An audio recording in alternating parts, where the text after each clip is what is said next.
Welcome back to the channel, guys. Today we're going to install a Fitcam into my GSF. And so the Fitcam is a company in China that offers a factory looking solution to having a dash cam. And it uses a patch cable where it takes the power from the existing harness and plugs into the dash cam, and then it continues the harness. It continues the harness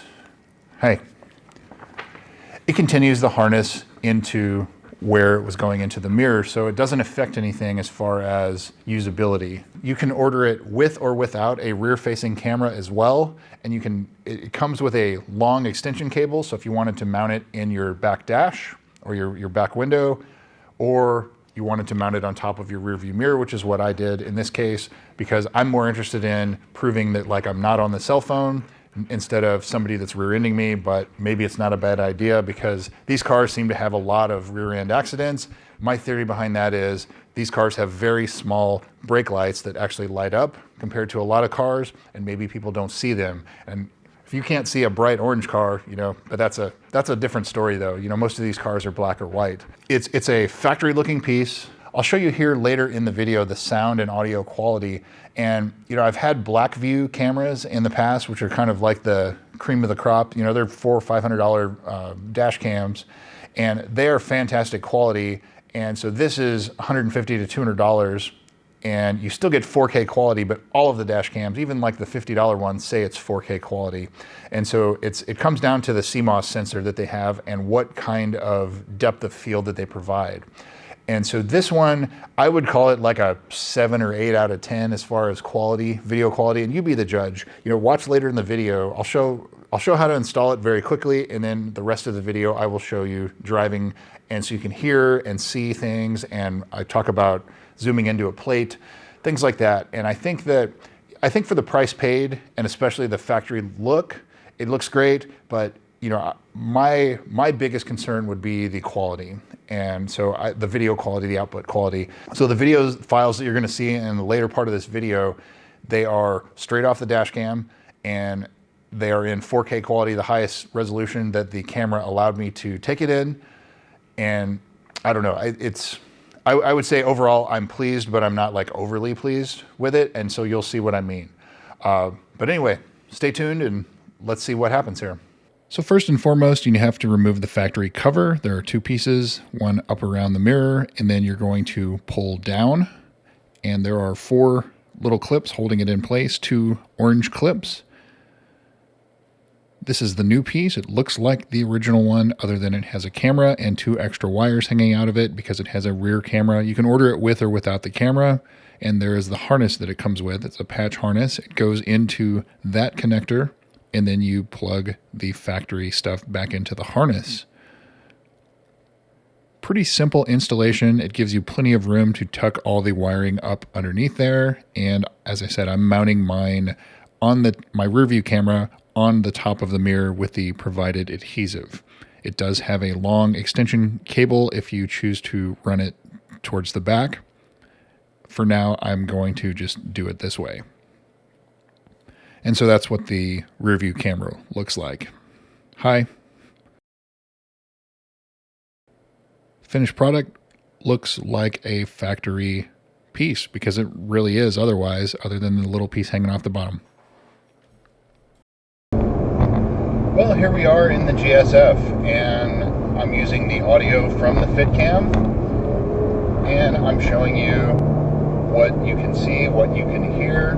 Just kind of give you a couple minutes of audio here. And I'm in East Texas. We have these chip and seal terrible roads, which is basically they throw down a bunch of gravel and throw some tar and oil on top of them and call that a road. And as a result, it's very aggressive on tires and it's very loud on the inside. And so the GS being pretty well insulated, it's not terrible. I do have a full Novell exhaust on here with equal length headers, and you can hear a little bit.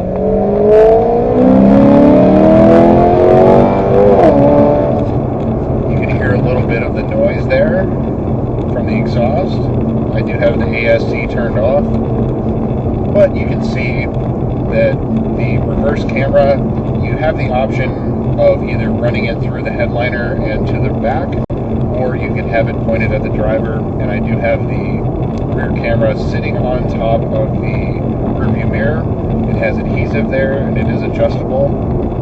And it's more or less just to have a picture of the driver, just to prove that the driver is not on their cell phone.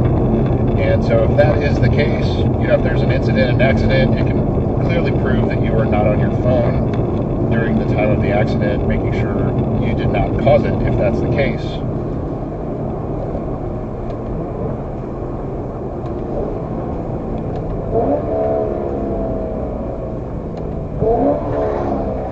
But I will, I'll do a little getting on the highway pole here so you can hear how loud it is at full volume. But I'm in manual mode, Sport Plus mode, and the ASC turned off. So, getting on an interstate highway in Mexico. Downshift. There we go.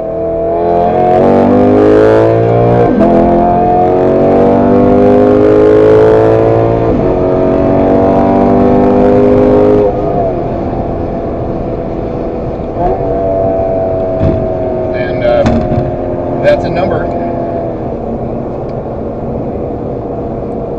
but you can see it does record in 4K, and by default it does not record in 4K, it records in 2K, and you have to go into the camera app.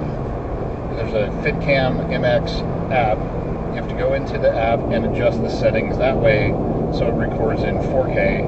So if you go back and review the footage, so the raw footage you're seeing here is the full resolution that is on YouTube.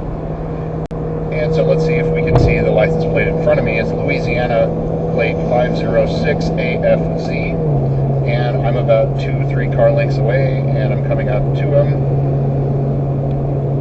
And it looks like a 2016-2017 Honda Accord sedan in modern steel metallic. I only know that because we own one of those, and that's not our car.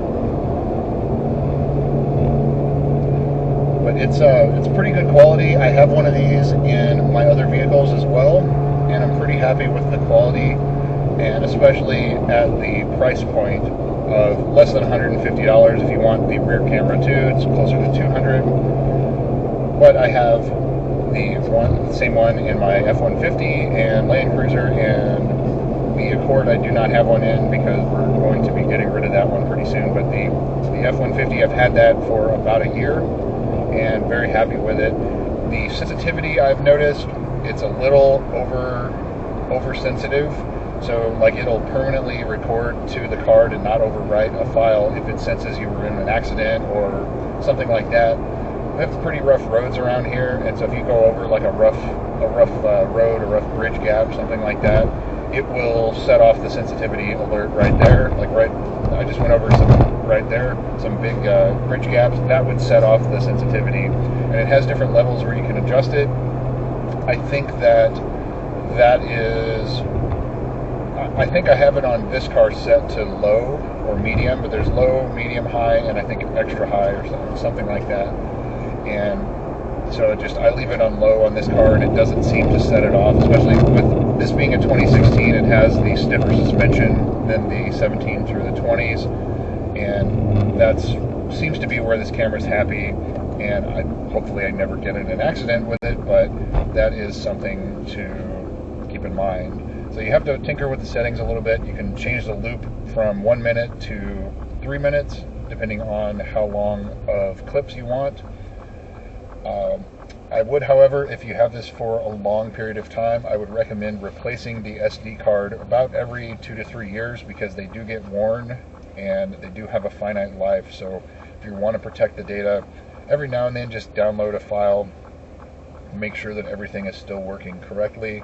But you can download it from the app to your phone, so you don't even have to take the memory card out. But the memory card is a wear item on these, and that is something to keep in mind. So anyway, I hope this gives you a little bit more to think about for the Fitcam or any other dash cam, but I really like the factory fitment. It basically looks like an OEM piece minus the rear view camera, but the front view looks like it literally replaces the factory piece. It just has a camera hanging out the front of it.